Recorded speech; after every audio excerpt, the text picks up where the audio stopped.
there are fundamentally two ways to see people. We can see them as people, or we can see them as objects. Now let's dive into this.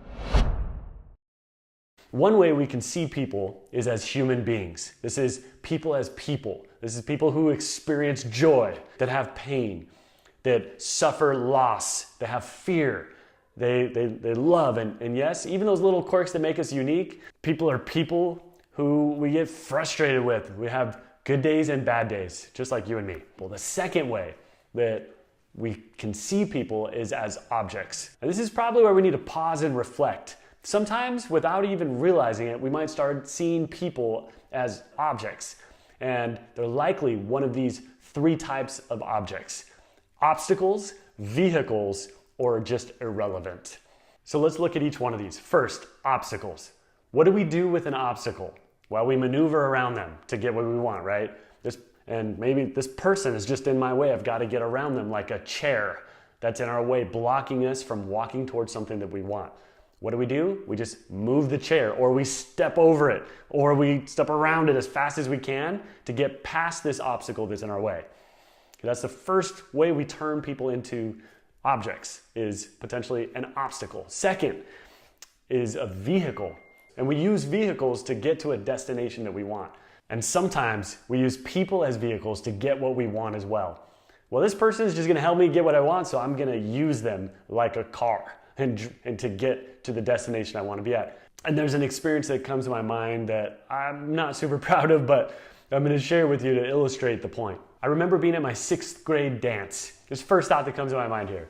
And I wanted to dance with this one girl, but I was super intimidated. So what I did was I found somebody that I wasn't intimidated by, and I went and I danced with the girl that I didn't really care about, I didn't have feelings for, I didn't have the hots for, didn't have a crush on. But then what I did is I went as close as I could, and I made sure that she saw me. And as I think back on this, my goal and intention was to be seen by the other girl that I liked, and I wanted her to see me. It's kind of sad to say, but I used the girl as a vehicle to get what I wanted, which was to be noticed by the girl I liked. And so as human beings, we do this type of thing in professional settings as well, all the time. Sometimes consciously, sometimes unconsciously, where we use somebody as a vehicle to get what we want.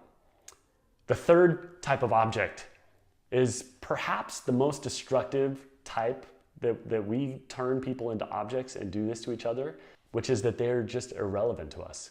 This person doesn't even matter to us. Now, have you ever felt from somebody in your life that you didn't matter to them? What was it like working with them? Now, do the people that you work with and the clients you serve, do they feel seen by you? In your presence, do they feel like they matter? We honor people in the way that we see them, as the wonderful, complicated, and yes, sometimes challenging human beings that they are, and by showing them in big and small ways that they matter. My friend Tyler Bryson is an executive at Microsoft, and he told me that the Microsoft team attributes their unbelievable turnaround, 10xing the company's valuation over the last decade, to an awareness of the outward mindset, seeing people as people, and the growth mindset focused on personal and professional growth.